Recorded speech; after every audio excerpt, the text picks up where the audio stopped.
በህልም ጎዳና ለመራመድ በስኬት መንገድ ለመዝለቅ ከመደላደል ዳር ለመድረስ እልፍ እልህ አስጨራሽ ትግሎችን አያሌ ተስፋ ደብዛዥ ጉዞዎችን ተጉዛለች ዶክተር በቀለች ጥሩዬ እርሷ የአይን ብርሃኗን ማጣቷ ከእናትነት ድርብ ኃላፊነት ጋር ተዳምሮ ጫንቃዋን ያላጎበጣት የብርታት ተምሳሌት ናት። ዓለም የውድድር መድረክ ነች።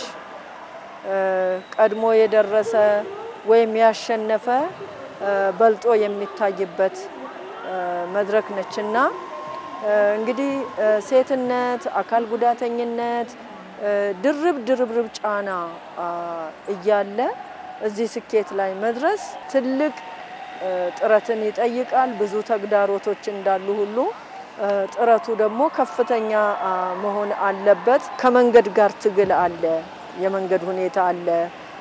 በወቅቱ ደርሰሽ አንድ ነገር ለማከናወን አለመቻል አለ። ይቻላል ንግስቷ በዛሬው ዕለት ከአዲስ አበባ ዩኒቨርሲቲ በዶክትሬት ዲግሪ ተመርቃለች።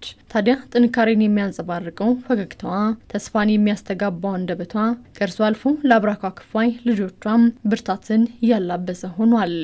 ሴትም ናት እንዲሁም ደግሞ አካል ጉዳተኛም ናት። እንደዛም ሆኖ ምንም ያልገደባት አንዳንዴ ኢቭን አለማይቷን እንኳን ኖቲስ ሳናረግምኛ ቤት ውስጥ በጣም ስትሮንግ ናት፣ በጣም ፈጣን ናት፣ ነገሮችን አንደርስታንድ የምታደርግበት እና ደግሞ ተስፋም አትቆርጥም፣ ደከመኝ አትልም እና ይቻላልን ሁሌ የምታሳየን ሴት ናት። አይቻልም በሷ ጋር አይቻልም። ዛሬ እዚህ በመድረሴ እጅግ በጣም ደስ ብሎኛል። ማለት ያንን ሁሉ ወደ ኋላ ሳየው እማልፈው አልመሰለኝም፣ እምደርስበት አልመሰለኝም። ግን ትግሌን አላቋረጥኩም። ግን እዚህ ደርሳለሁ ብዬ አላሰብኩም ማለት ምክንያቱም ሰዎችን ሳይ ሌሎችን ሳይ የሚደናቀፉትን ሳይ እንዴት ሆኜ እነሱ የተሻሉ ሆነው እኔ ደግሞ እንደዚህ ሆኜ እንዴት እችላለሁ ነበር። አካል ጉዳተኝነት ሳይበግራቸው እንቅፋት ሳያዝላቸው የልፋት መለኪያ የጥረት ማሳያ የሆነውን ጥቁር ጋውን መደረብ የውጤታቸውን ፍሬን መቋደስ የቻሉም እልፎች ናቸው። ዩኒቨርሲቲ ከመግባቴ በፊት የምልክት ቋንቋ አስተርጓሚ በማጣት ብዙ ችግሮችን አልፌያለሁ። የምልክት ቋንቋ አስተርጓሚ ማጣት ማለት ደግሞ ሐሳብሽን ለማስረዳትም ይሁን ህይወትሽን ለመምራት እጅግ አዳጋች ያደርገዋል። እኔም ይህን ሁሉ እንቅፋት አልፌ በኢትዮጵያ የምልክት ቋንቋ የትምህርት ክፍል በጥሩ ውጤት መመረቅ ችያለሁ። ይህ ለኔ ትርጉሙ ትልቅ ነው። ችግሮችን ከተቋቋመንና ተስፋ ካልቆረጥን ምንም ነገር ከማሳካት እንደማያግድ አይቼበታለሁ። መስማት የተሳነኝ ገና በለጋ እድሜ ከ7 ዓመት ጀምሮ ነበር።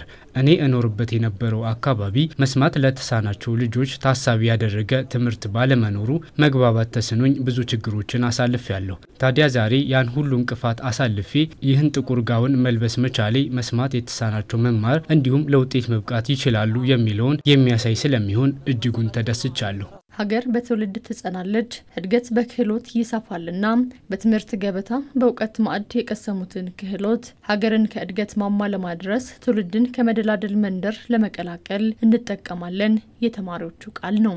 እኛ ለብቻችን ሆነን እዚህ አንደርስም። አስተማሪዎቻችን ወላጆቻችን ደግሞ አብረው እንደሚማሩት ተማሪዎች አግዘው ነው እዚህ ደረስነውና መተባበር አስፈላጊ ነው። በሚጠበቅብኝ በሚቻለኝ አቅም አገሬን ለማገዝ ዝግጁ ነኝ። በተመረኩበት ዲፓርትመንት ላይክ ምን ሰራው ከፔሸንት ጋር ሆስፒታል ክሊኒክ ጋር ምናምን ስለሆነ ማንኛውንም ፔሸንት ትንሽ ትልቅ ሳለ ሀብታም ድሃ ሳለ ለማገልገል ዝግጁ ነኝ።